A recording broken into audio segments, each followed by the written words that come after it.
I honestly never thought I'd be here, writing and accounting this strange incident that happened to me about a month or so ago. I originally was going to decide to forget the whole ordeal ever happened and continue on with my life, but lately I've been thinking about it in my mind and decided to come here and tell you guys about it.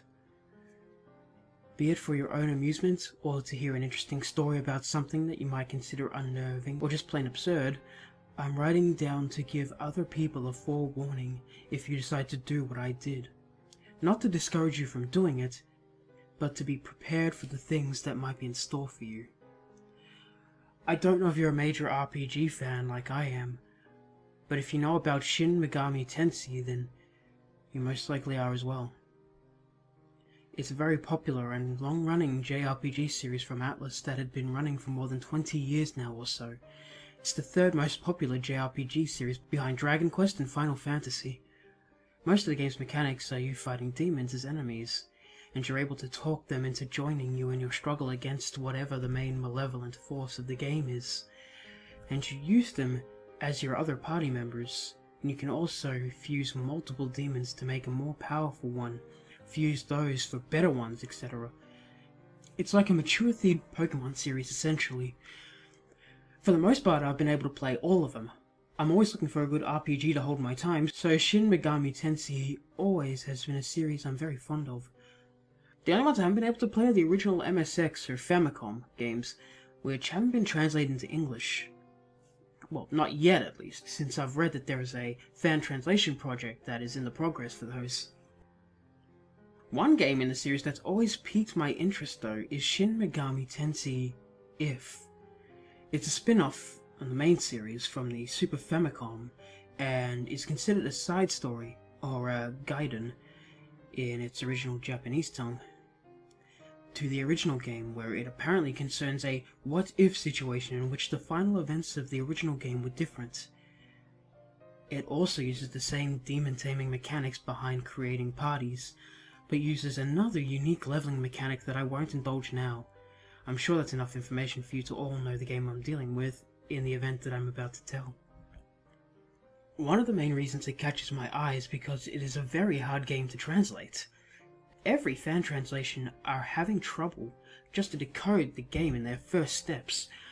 The main reason why it's quite a challenge to translate it is the way it stores its font and its lettering. When most games usually leave out their fonts in the open, SMT If has all its font compressed. This wouldn't normally be an issue, but it doesn't unpack all its letters instantly. It unpacks its letters individually, which makes the usual workarounds very ineffective. For the sake of not digressing and not sounding too technical, I'll stop explaining why If is hard to decode. Basically, if you want the short version, the way it stores its text and font files are very weird. Anyway, after reading about the reasons why If was hard to translate and my own impatience getting the better of me, I decided to download a ROM of the game, and also run a Japanese word processor on the side and try to decipher some of the font and language myself. I was too stubborn and impatient to wait for the fan translation to finish up. This is where the story fully starts. I went to a trustworthy ROM site that I've been familiar with for years that had a good ROM of the game and downloaded it and ran it on my emulator. Nothing was out of place. A little opening monologue in Japanese explaining how it was a normal day. Then suddenly something horrible happened, then creepy music played, while the title for Shin Megami Tensei If appeared. Usually the opening for the older SMT games. Anyway, I pressed start and was taken to a black screen. I wasn't named yet, so I was just a blank character name. Suddenly my character was standing in front of a fortune-teller machine. I put some of the characters the fortune teller was speaking into the word processor to try and decipher it into English. I'll be doing this for the rest of the story, so I don't have to keep explaining how I was able to understand what was being read, and also if you want to understand what is being said yourself. I am a virtual fortune teller. Welcome to my virtual world. You too want to have me tell your fortune? Well, in that case, tell me what gender you are. I get the two obvious choices, male or female. I've always been one to follow canon when it comes to storylines, and since canonically the hero is a female, I chose a woman. Now, please tell me your name. The fortune teller replied. Again, wanting to follow continuity, I entered the name Tamaki as her name. So that's it, right? Of course, I answered yes. Now, please answer my following questions. These questions are unique in the way that they determine your signature combat type depending on how you answer. I chose to answer honestly this time and play however the game determined me. Do you love video games? This one's a no-brainer, otherwise why would I be playing a Japanese game while on a word processor? I picked yes. Do you do your homework properly? Yes. How many people do you prefer being with? I chose 2 to 3 people. I prefer just a small group. This is where I first got thrown off guard. The next question the fortune teller asked was definitely something I wasn't expecting. Do you feel like you waste your life away by playing these games and not doing anything worthwhile with yourself? I was taken aback a bit. This is some strange question. I paused the game to look up other translating FAQs about the game, and this question wasn't listed in any of the others that are programmed in the game to be asked. I was a little weirded out, but I chose no. Interesting. Do you think you can handle what your upcoming journey with us will entail, no matter what horrors await?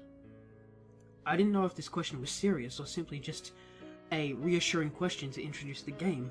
I simply chose yes once again. Then the fortune teller predicted my playstyle. You possess strength beyond that of ordinary people, but it is not merely physical, but also mental capacity.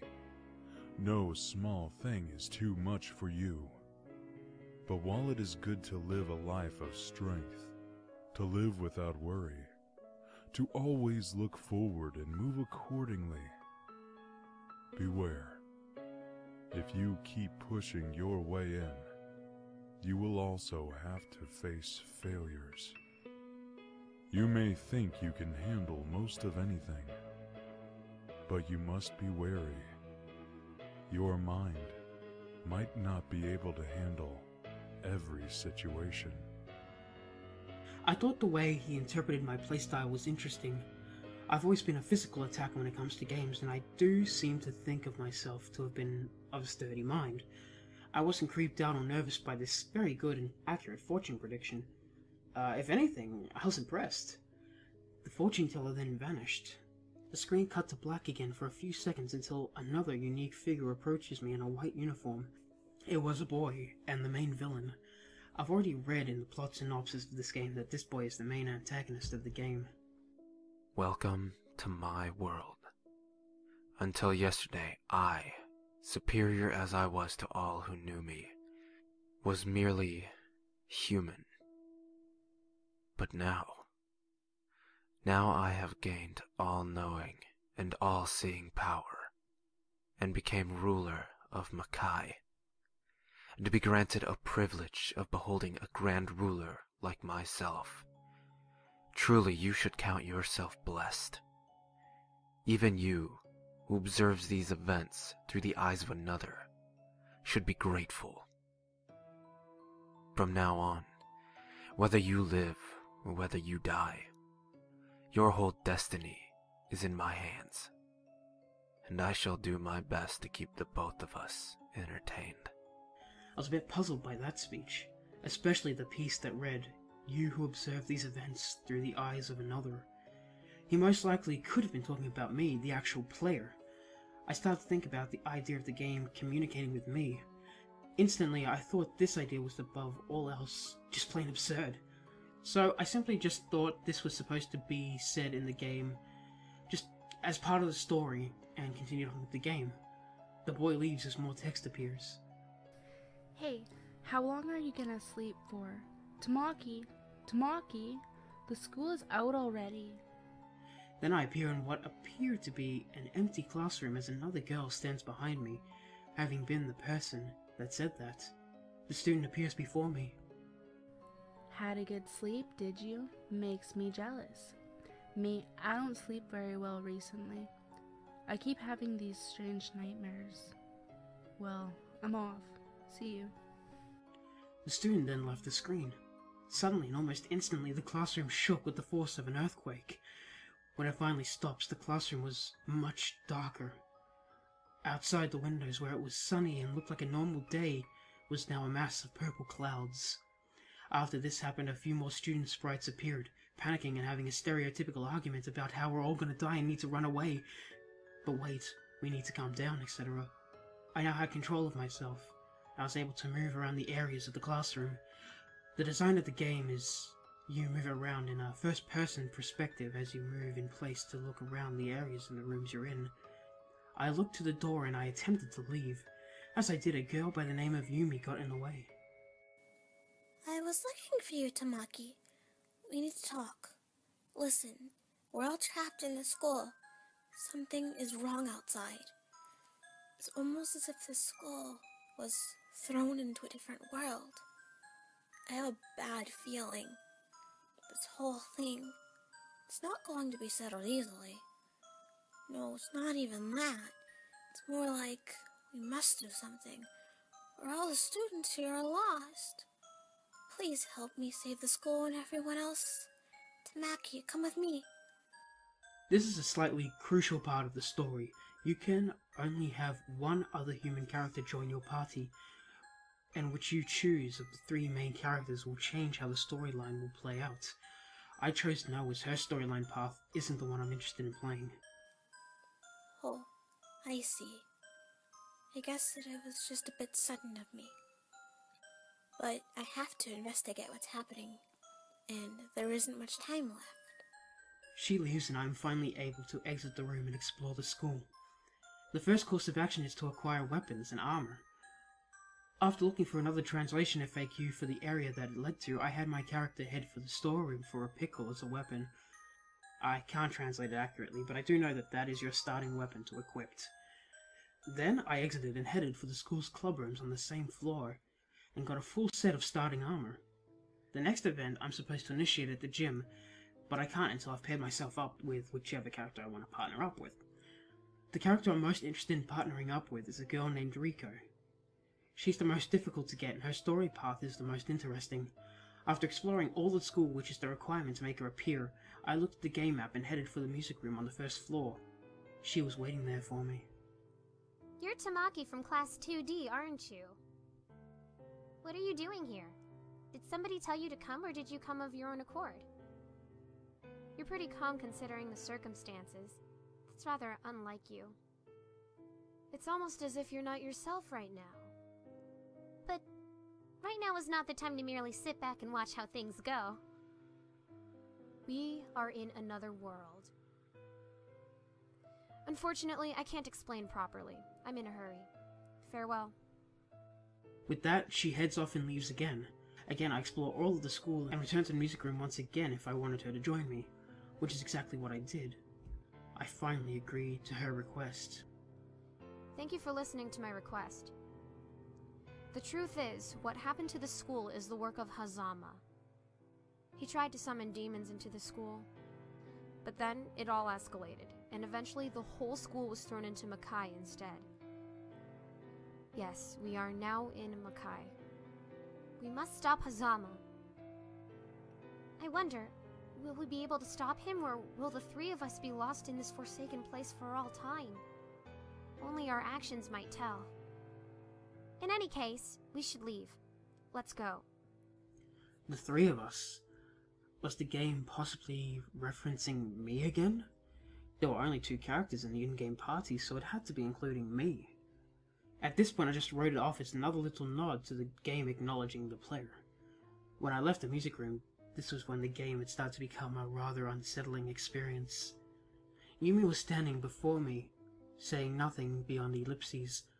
I wondered if I had done something wrong, but suddenly there was a bright flash of light from her sprite and she vanished. In her place was a Jack Frost, but I could tell something was very wrong. Jack Frost is the most recognized demon in the whole series, to the point where he's the series mascot. His colors and the design of his sprite were very different. He didn't have the white body and blue hat and the happy-go-lucky smile on his face. Here, he had a dark red hat and his body colors were inverted. His body was pitch black and the color of his eyes were white. What stood out most, though, is he didn't have his signature smile. In fact, he had nothing on his face aside from his eyes. It was almost as if the smile was just completely erased. She's gone now. She's now with us. And soon, you both shall be with us too. This line obviously spooked me a bit. I'd never seen a Jack Frost like this one, and this was definitely something I'd never heard Jack Frost, or any demon for that matter, say in such a foreboding tone. The Jack Frost then disappeared, having either vanished or ran off somewhere. What made that specific piece of dialogue more unsettling, though, was every part of it was in Japanese except for the word us, which was completely in English. I was a little spooked out, but also a bit fascinated. I never read anything like this in any of the translated plot synopses I've read in the game, so I don't know if I encountered a rare event or if there was something truly wrong with the game. Despite being a little unnerved, my curiosity piqued and I wanted to learn more of just what exactly was happening here. After that unsettling event, the area seemed normal. I decided to play the game normally and pretend nothing strange had ever happened. I walked down the hall and entered the gym. The game was playing along normally as there were remains of an occult ritual laying about the gym, insinuating something was performed there recently. Once I left, a student in the hallway was screaming for help. He was being attacked by a demon. I engaged in battle with it and easily won the fight. Thanks, you really saved me. I'm Sato, president of the computer club. Since we got trapped, I've been trying to gather some information through this computer network. I managed to connect to this really dodgy network and download a strange program from here. When I tried to use it, that demon came out. I'm quite scared of this program. So, I'm just gonna give this disc with it to you. You managed to beat the demon, so maybe it will be safe for you to have this program. But you cannot use it without a computer. And we don't have a portable one in here. This is when I gained the demon summoning option. I was now able to negotiate and summon demons into my party. Although, since I had none at the moment, that option wasn't really useful for the time being. I read further in another FAQ, and I was told to talk to a specific person, to one of the people on the 3rd floor. As I led my character across the school and up the floors of the building, I noticed something rather off with the graphics. No glitchy effects or technical problems, but something that just looked like it didn't belong. As I was walking through the halls, I noticed this black smeared liquid almost leaking out of the walls. I would have simply just said to myself it was part of the game and write it off as a strange occurrence, but there was just something in the back of my mind that was telling me that this wasn't supposed to be there. As I arrived at a classroom named 2H on the 3rd floor, a man appeared telling me he had a portable computer for me to utilize the demon program. He did so, and I gained the auto map and analyze features. I left the room after gaining the new options and returned to the 1st floor to the main hallway as I saw a familiar face appear before me. It was the main villain. Something was direly wrong though. Instead of his pearl white uniform, his clothes were completely black. In fact, his whole body was completely black except for his eyes. His eyes were completely white and devoid of life. I am the one who was once Hazama. I am no longer a mere high schooler. I am one with them. They are the only answer. We will all be one with them soon, and there is nothing you can do. Even you, who hide behind that woman's eyes. All is for naught. I was getting nervous. He clearly was referring to me with that final line of knowing that Tamaki is not in control of her own actions. The main part though is that the final sentence was once again in complete English, like the us line. All is for naught? What did he mean by that? This question would linger in my mind, even after the whole situation had finished. He then vanished as quickly as he appeared. The black moldy substance oozing out of the walls were now decorating the walls in a bigger mass. almost as if it was taking over everything. As I walked down the main hallway, there was no main door at the end. As I turned around, I entered a random fight. The same inverted and emotionless Jack Frost appeared. I decided to engage it in a fight and attack, as I didn't have any effect. You cannot fight us. You cannot resist us. We are all that's left at the end. He spoke another chilling line, with us in English again. The fact that pieces of dialogue weren't even in the native language now wasn't even bothering me. I was finding larger things to worry about. After he spoke, he instantly attacked and killed Rico in one strike. Jack Frost then ran away. 1 second later, after the battle ended, Rico was gone. By that, I mean it was almost as if she'd vanished as soon as she was killed.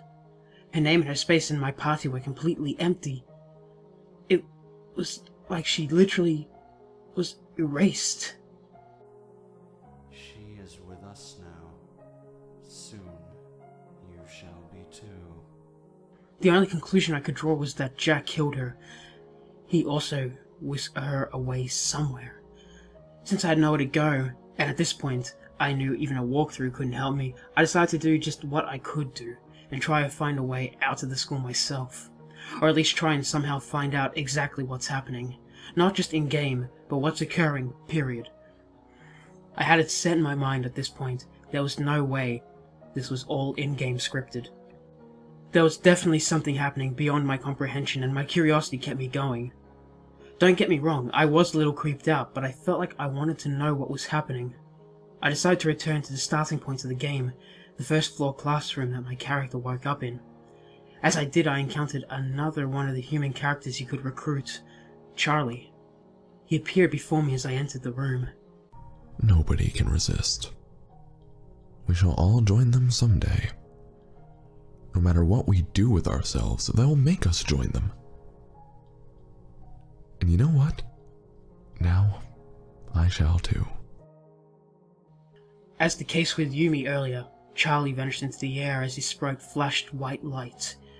There wasn't any music in the background anymore, just pure silence.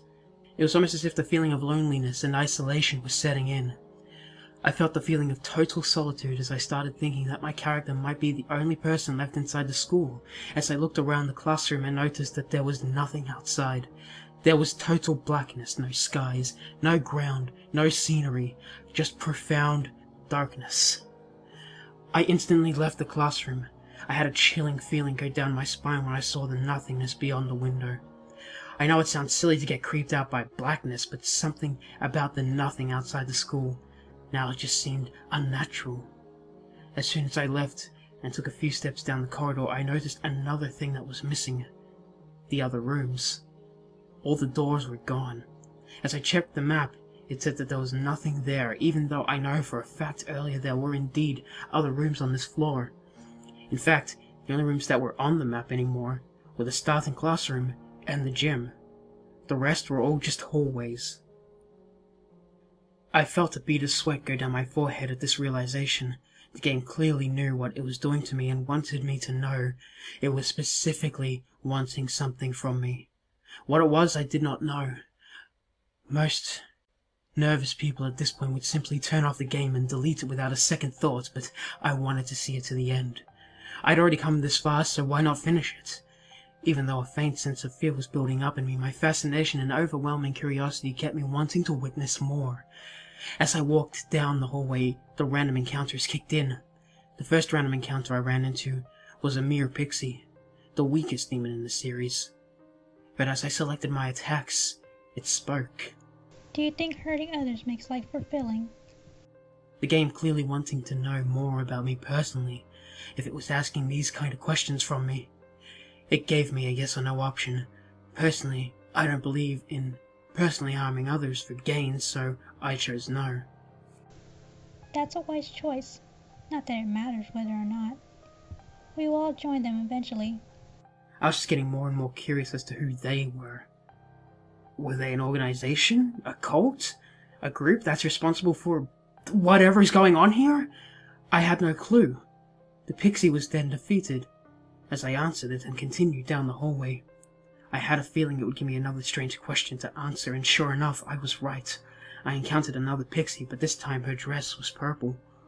Do you feel your life is meaningless or worthless? It gave me another option to choose. I chose no. Of course not. I mean, I do spend most of my days online, but that doesn't mean I feel worthless.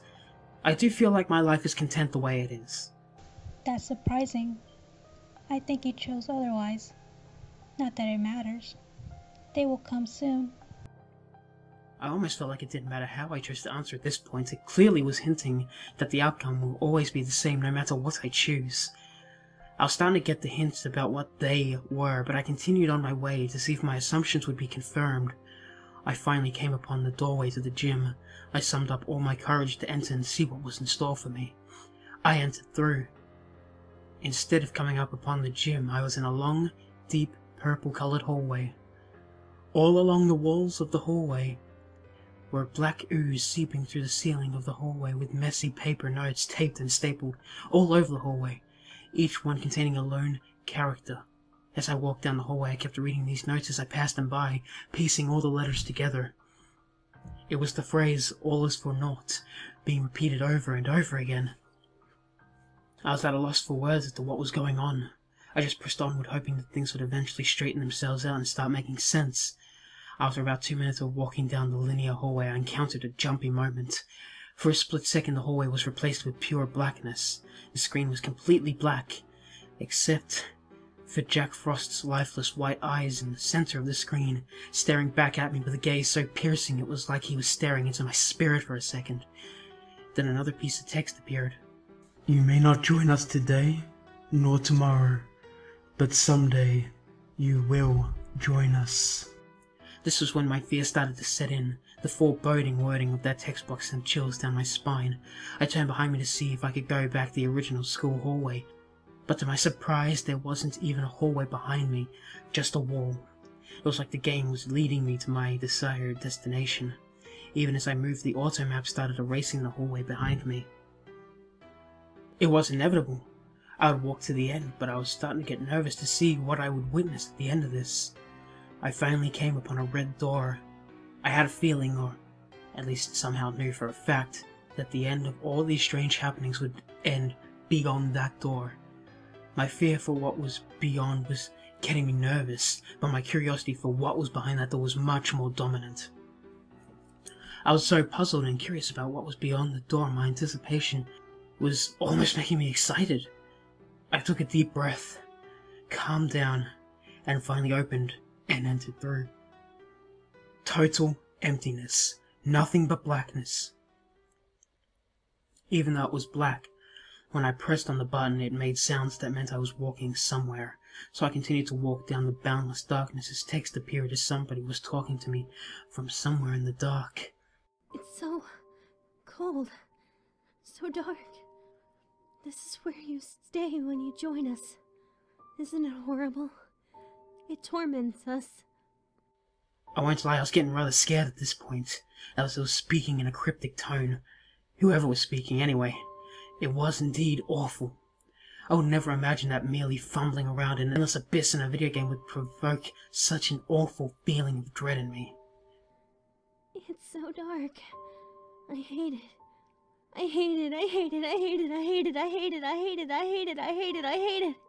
There was no denying I was genuinely frightened by what was happening. There was nothing I could do besides move onwards, which is exactly what I did. I moved forward, determined to face the blackness. As I moved onward for a minute or so, the inverted Jack Frost appeared once more. Since he was black himself, he blended into the background. He looked like mere white eyes staring back at me, like earlier in the purple hallway. "You've reached the end. I'd say congratulations, but there's nothing to be cheery about. This is what it's like at the end. It doesn't matter how you struggle, or what you do with yourself. You'll join us here, forever." Just then, 4 other pairs of eyes appeared. All I could tell was that they were most likely the sprites of the other characters from the game. Hazama, Yumi, Charlie, and Rico were most likely the ones standing beside Jack Frost. I knew Rico was one of them since I could see the sprite for her glasses. Nothing but her glasses showed in the darkness.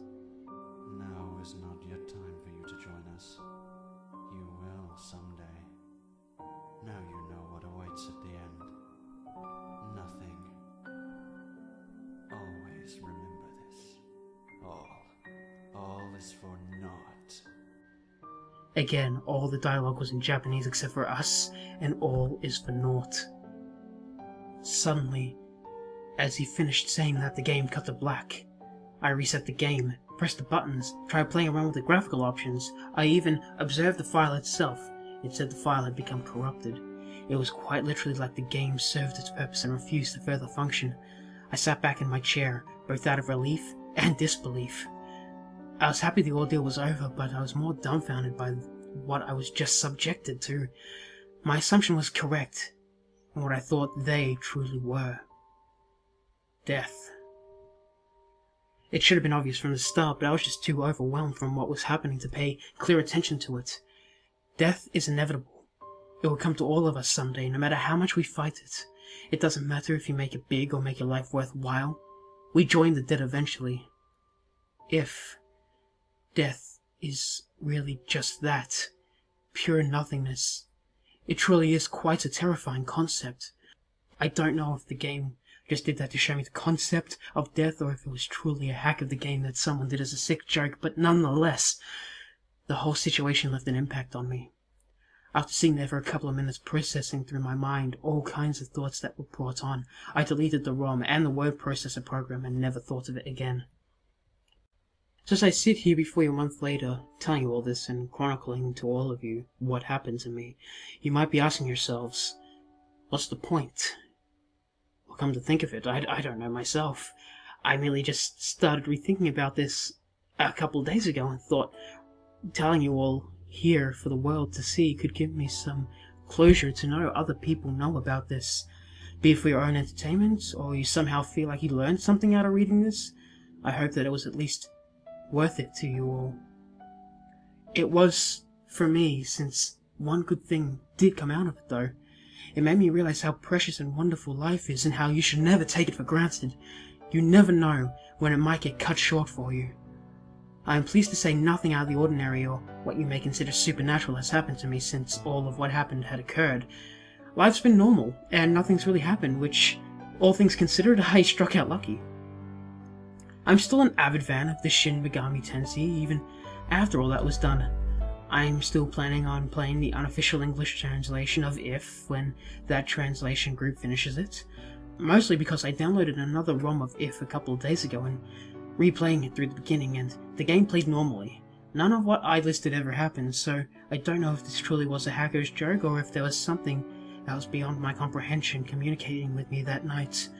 Nonetheless, that was an experience I won't soon forget.